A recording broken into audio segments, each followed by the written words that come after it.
তো হেল্ল' দোস্তো, আজি মই প্ৰথম আৰম্ভণি কৰিছোঁ গজা। আৰু গজাটো খুব পিয়'ৰ হয় আমাৰ, নহয়নে?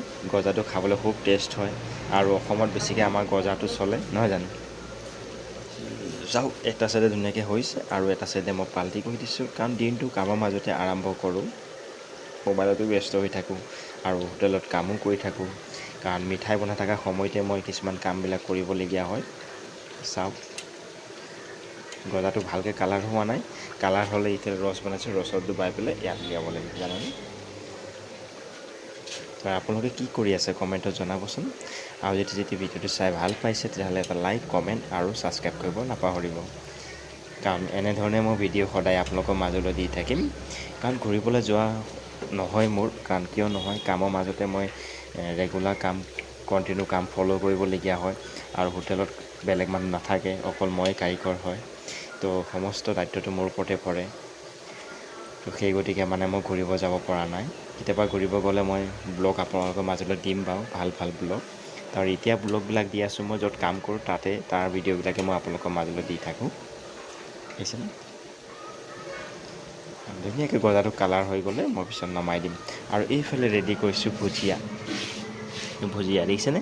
ইয়াত বেচন আছে, কালা জিৰা জইন আছে আৰু আপোনাৰ জলকীয়া পাউডাৰ আছে।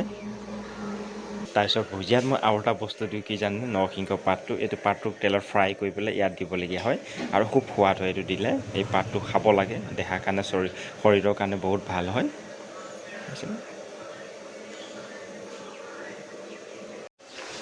আৰু এইফালে চাওক, ভুজিয়া উলিয়ালোঁ। আপোনাক কৈছিলোঁ মই ভুজিয়া ৰেডি কৰি আছোঁ, আৰু এইফালে ভুজিয়া বনাই দিলোঁ। চাওক, দেখিছে? খুব টেষ্ট হয় এই ভুজিয়াটো খাবলৈ, কাৰণ লোকেল বেচন দি বনোৱা হয়। আৰু এই ভুজিয়াটো মই ডেইলি বনাওঁ।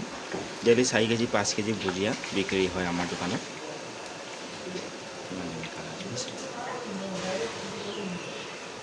একো মছলা মই ইউজ নকৰোঁ। কালা জিৰা জইন আৰু জালুক পাউডাৰ দিয়া হয়, আৰু শুকান জলকীয়া দিয়া হয়, আৰু নৰসিংহ পাত দিয়া হয়। বাছ, এইকেইটা বস্তু দিয়ে মই বনাওঁ।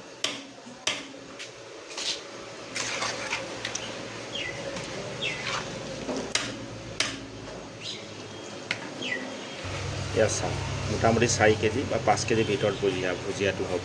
এইটো আজি চেছ হৈ যাব, কালি আকৌ বনাব লাগিব।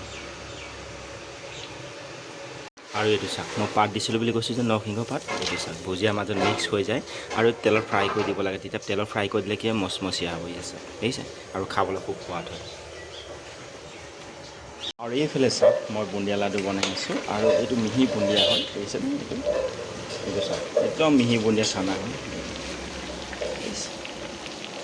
প্ৰথম চানি ল'ব লাগিব, তাৰপিছত ৰস খুৱাব লাগিব, তাৰপিছত লাডু বনাব লাগিব।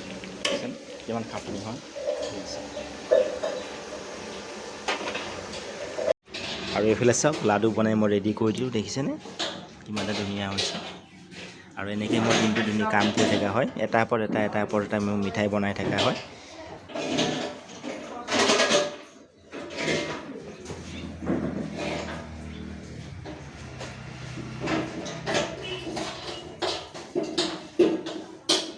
চ' আজিলৈ ইমানে। জয় আই অসম। আৰু ভিডিঅ'টো কেনেকুৱা পালে চাই কমেণ্টত জনাব নাপাহৰিব। আৰু যদি পাৰে ভিডিঅ'টো এবাৰ ধুনীয়াকৈ শ্বেয়াৰ কৰি দিব।